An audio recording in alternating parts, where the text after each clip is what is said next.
بسم الله الرحمن الرحيم الحمد لله رب العالمين والصلاة والسلام على رسوله الكريم وعلى آله وصحبه أجمعين ومن تبعهم بإحسان إلى يوم الدين أما بعد. Respected brothers and sisters, friends and colleagues, Assalamu alaikum wa rahmatullahi wa barakatuh. Should I call it good evening or good morning?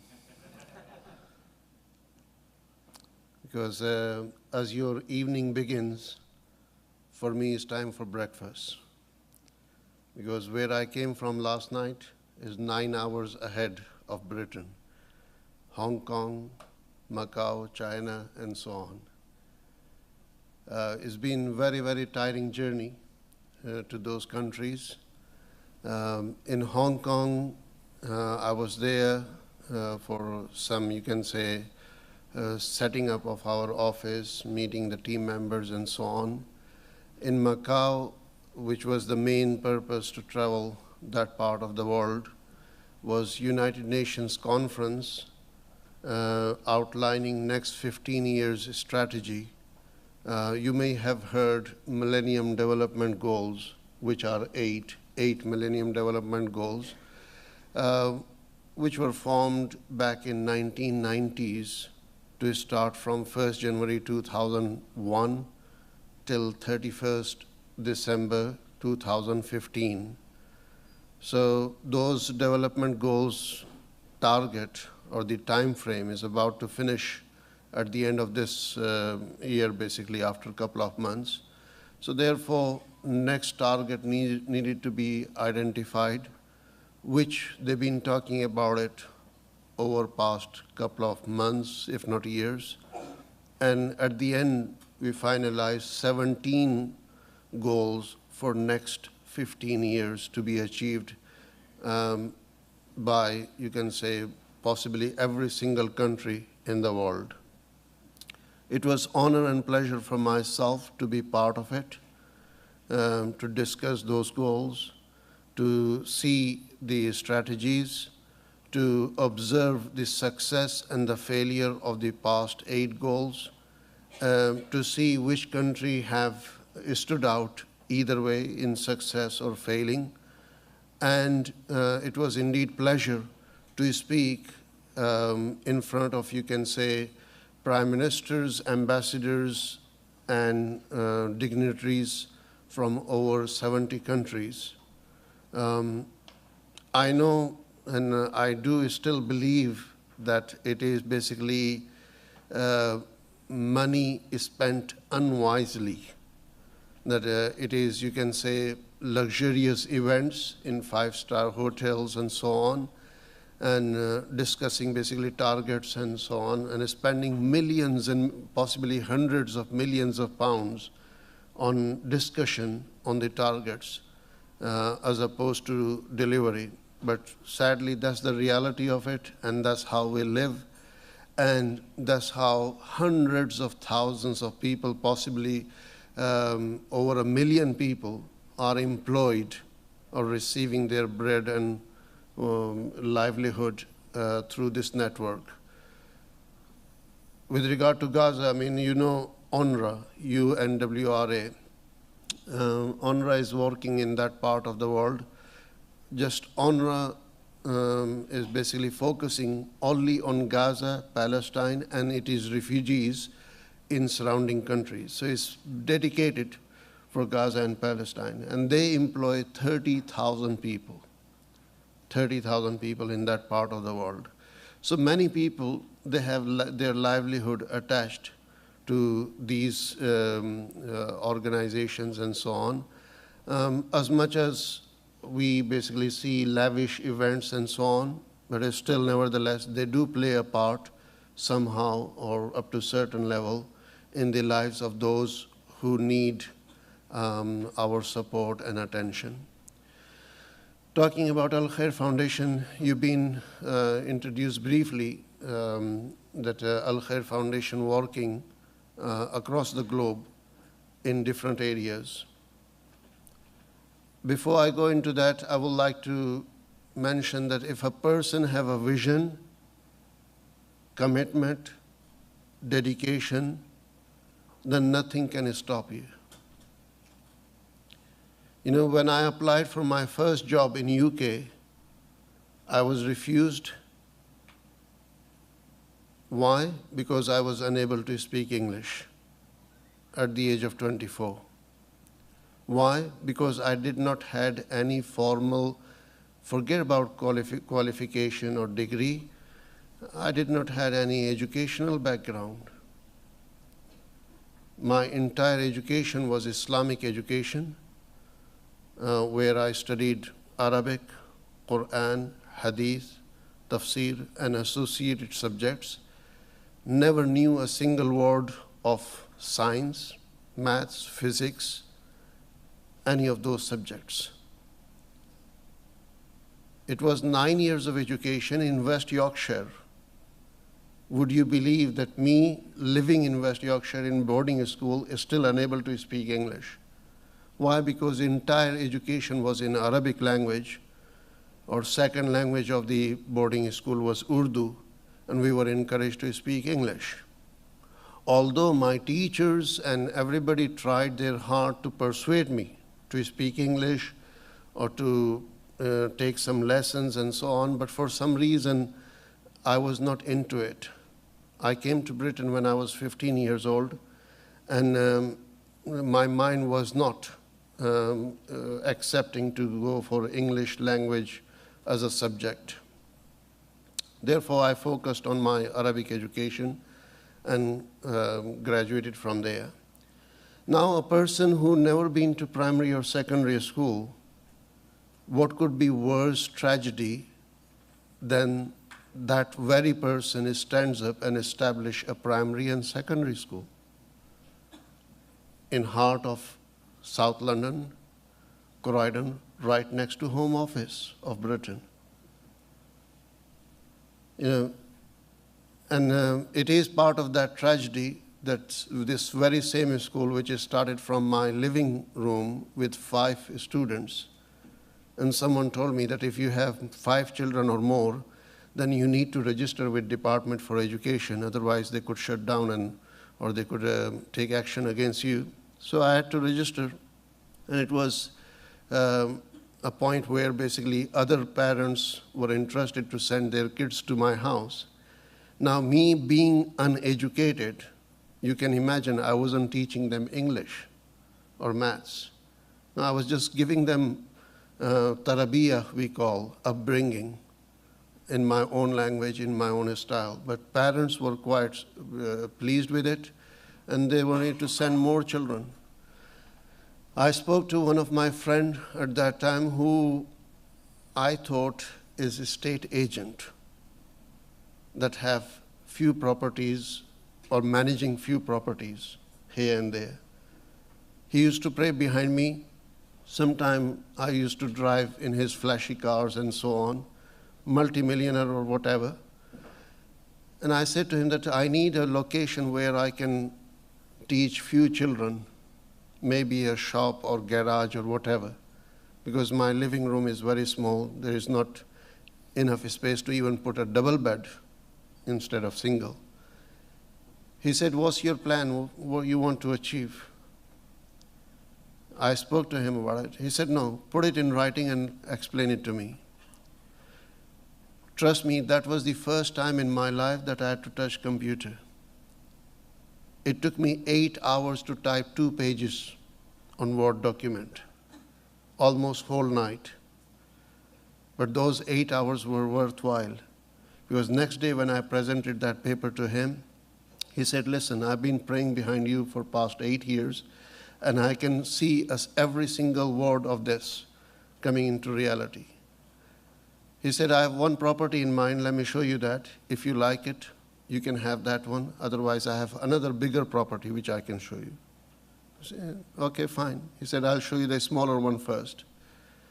The smallest property, as soon as you enter, it was a hall like this. Upstairs, there are a few rooms, then next hall, and then massive sports area. 15,000 square foot building.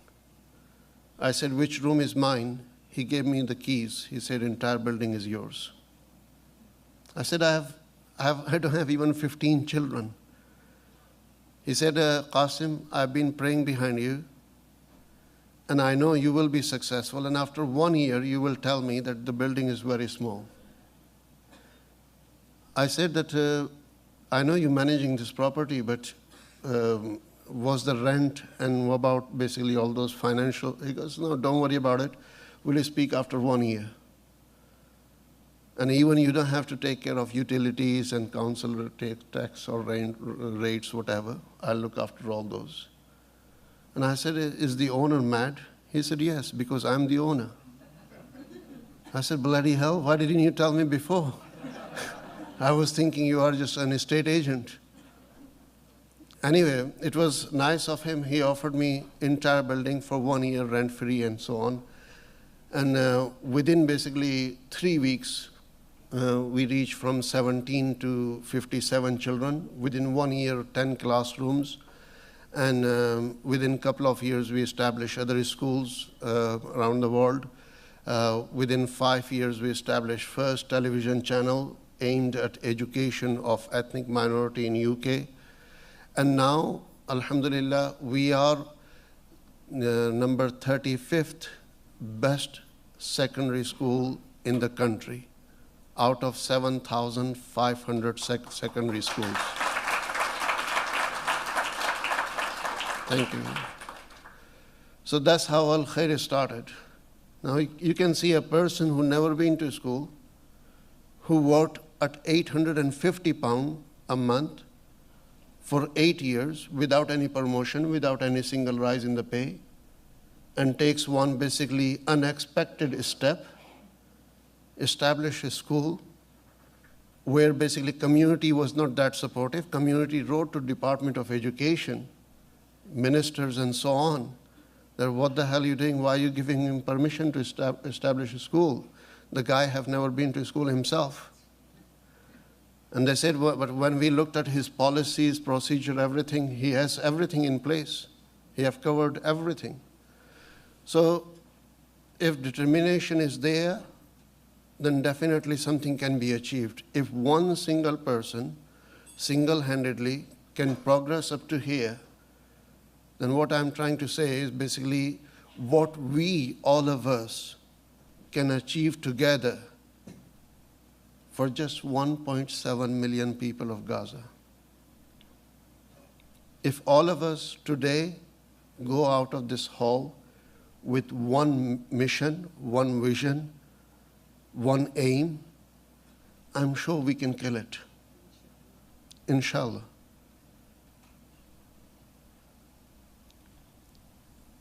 Al-Khair Foundation's humanitarian work, any aspect you touch is in huge numbers, huge numbers. For example, in Pakistan, there was floods in 2010, 2011. And Al-Khair was not seriously into humanitarian activity up to 2010. The very first coordinated humanitarian activity of Al-Khair was Haiti earthquake on 12th January 2010. After that, we went to Haiti and we worked along with UN at that time. But in 2010, later on, Pakistan floods happened. And I did not have one single staff in Pakistan, not a single team member. Surprisingly, majority of the people, anybody who know me, if you ask them where Imam Qasim is from, they would say he's from Pakistan. Why? Because he does so much work in Pakistan. The reality is that I don't have even one single relative in Pakistan. I was not born in Pakistan. I'm not from Pakistan. But the work speaks for itself. Where in 2010, we did not have one single staff. Right now, we have over 300 senior staff, professional staff, who are managing various projects.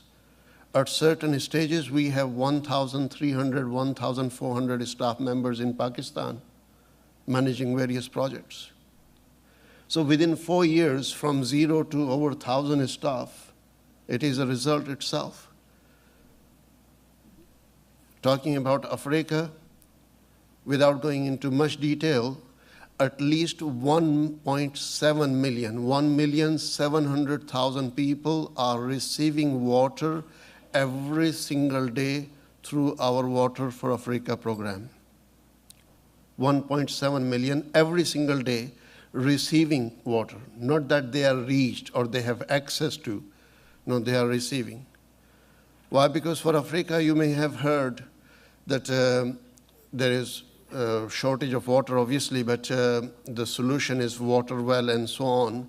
And each water well cost about $4,000, $5,000, $2,500, £3,500.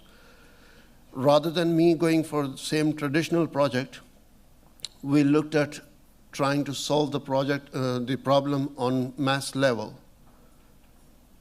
And literally, we looked into deep borehole project where you have to dig in the ground half a kilometer to possibly up to 1 kilometer in the ground. It was such a project that country did not have the infrastructure to meet our vision or our demand. We had to make the machine according to our need and import that machine into African countries. Each machine costing over $800,000, around £500,000.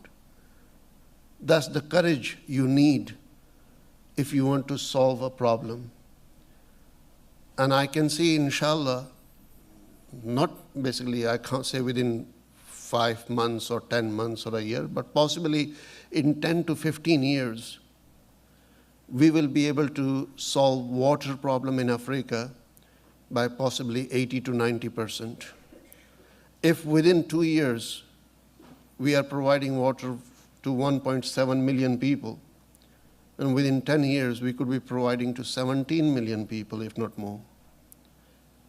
And this is without any hard effort, without any, you can say, massive infrastructure and so on. So much achievement, but not one single office building in any of those countries. Not one single office block, working just from homes, residences, or whatever. Anyway, for Gaza, the main purpose which we are here tonight for, Gaza, obviously, I wouldn't say is a Muslim issue. It is humanity issue. And we, all of us, are one for that. Just as any other crisis, if, for example, ISIS, Boko Halal or Boko Haram, whatever you want to call it, and these type of faces which basically try to bring bad image of Islam, all of us, we are united against them. Similarly, when it comes to Gaza, we, all of us, are united regardless what language we speak, what religion we hold, we believe or not, what color we are, what gender or what age. All of us are united in this. My first visit to Gaza was in 2009. And I'm not saying this as a formality, it is a reality.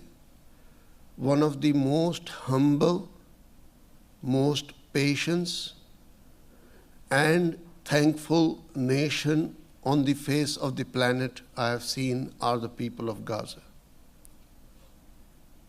Most humble, thankful, and so on. So much has happened with them, but still they are with courage and they have a smile on their face.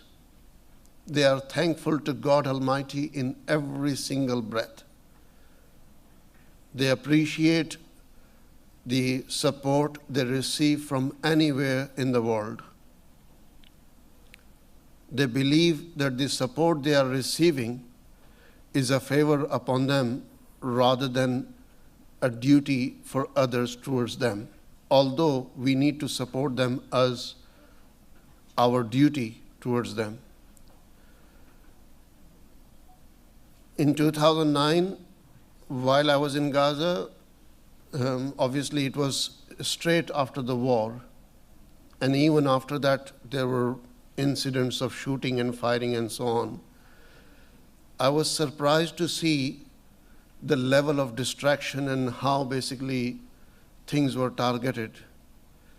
Even if there is water tank which store water for 100, 200 people, even that was destroyed.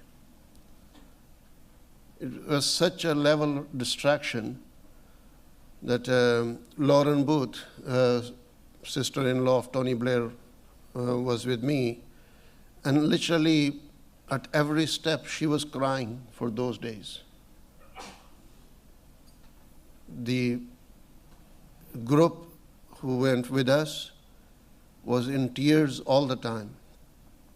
And it is from that moment I decided that we need to do something for these people. And I know that as much as I do is not enough, but I can open-heartedly say that Gaza is one of the most important or the most important project I have taken on board. I just want to share few numbers with you. Since last war in July 2014, literally 13 months ago, over 19,000 homes have been destroyed.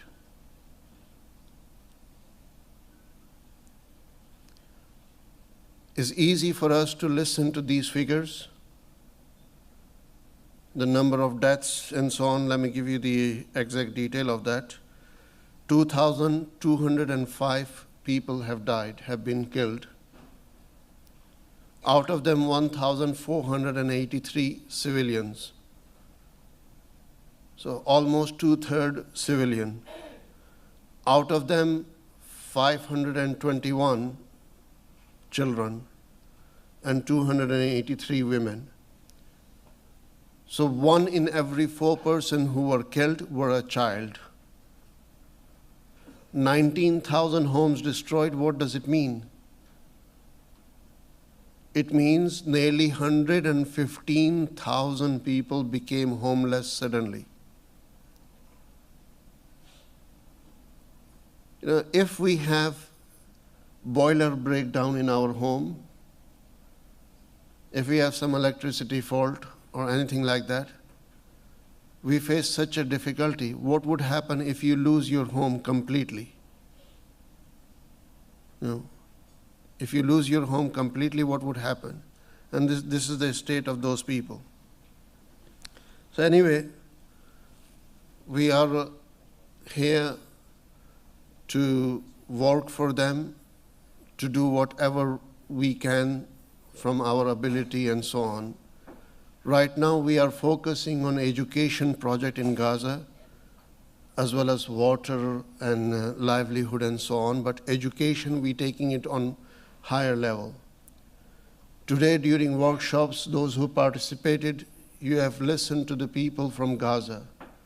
You have heard the educationalists, you have heard doctors, you have heard professors, you have heard business community.